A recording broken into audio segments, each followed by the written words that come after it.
Me again, Howie, back to my story.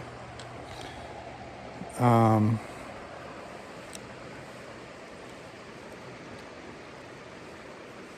I'm trying to get my fishing stuff going too.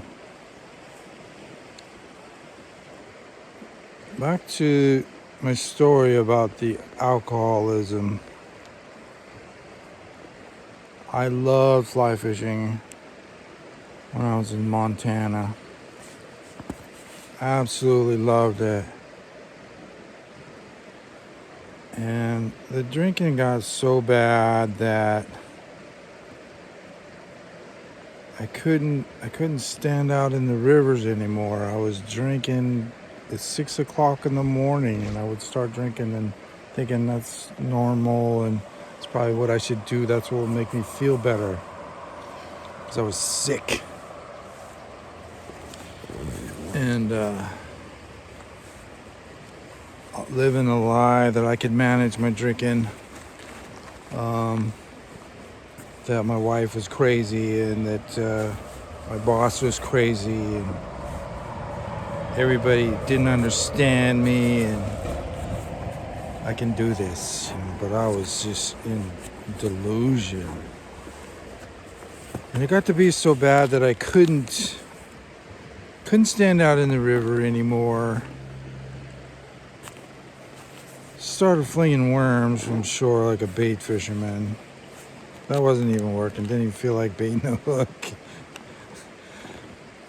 But I don't mean to laugh at it, but it was insanity, you know.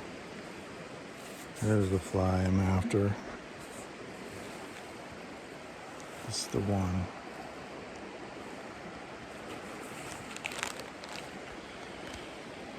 And then it just got to where I got pulled over a few times. I got a couple of DUIs there in Montana and brief stints of mandatory recovery. No AA programs were demanded or counseling or anything like that. It was falling through the cracks for sure. Everybody around me knew I was an alcoholic. I would never admit I was an alcoholic. And so the path of destruction continues. So I would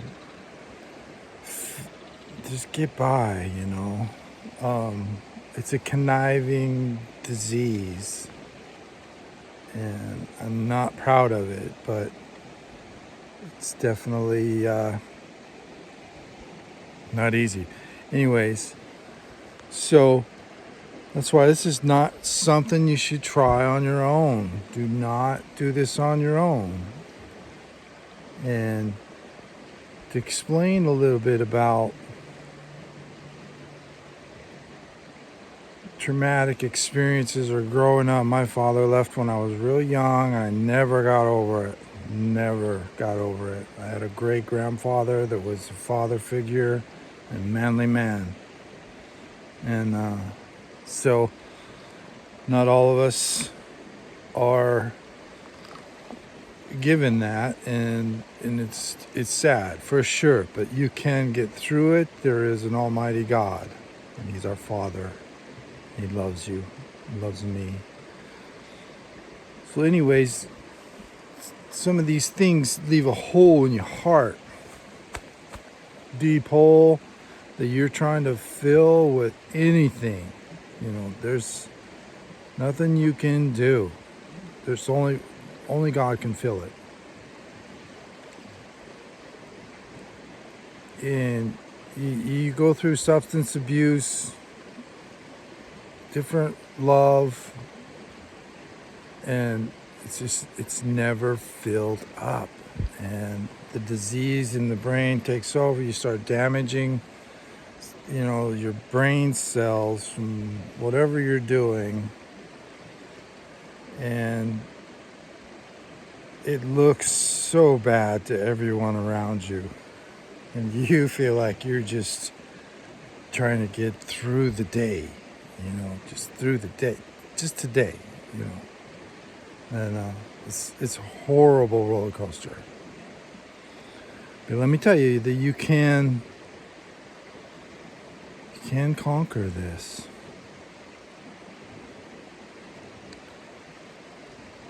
And after I got the third DUI here in Alaska, and I was in jail. Finally, I got to my knees and I said,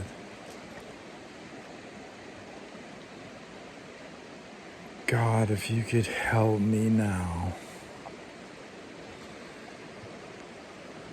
please remove the urge to drink from me.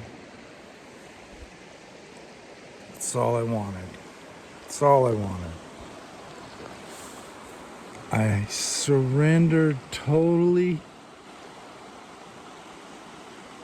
to him, not knowing what the results are going to be. The judge just told me no bail, possibly life in jail, a year for sure, and no bond. And I'm like, this is all, drinking got me to this? And I was like, God, please, just, if you could take the urge to drink from me. I'm a strong-willed man. I can make it. I knew I lost my job, but I didn't care. I just want to stop drinking. I want this to stop. So I went to sleep. Didn't feel no bright light, no wham, just nothing. It was like, okay, God didn't answer me. God doesn't always talk to everyone. He talks to a select few, and that's great. They're doing His work. And in the morning, I woke up and I heard my name called over the intercom. Howard Earles, you have a visitor. I'm in Fairbanks, Alaska. I don't know anybody other than maybe some people I work with, but they are not talking to me. They didn't even know I was an alcoholic. So I go down the hallway and I walk into this room, and here's this man wearing a big cowboy hat, big red mustache, and he looked exactly like my uncle. My Uncle Cowboy passed away when I was a teenager, gone, already in heaven. And I'm looking at him in the face. I'm looking at a loved one in my face.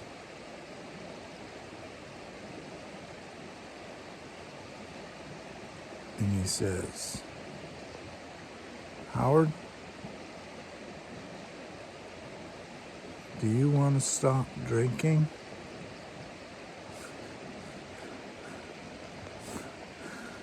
I'm like, is this really happening?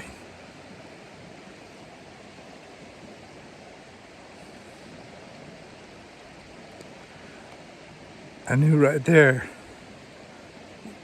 that there was a God. I knew for sure. No one else knew. I had that prayer the night before. And I go, yes, I sure do. And he goes, okay, the Fairbanks Wellness Court sent me to ask you to sign up for their program. I'm going, yeah, They didn't send you. I know who sent you. And yes, sign me up. That's all for now. Thanks.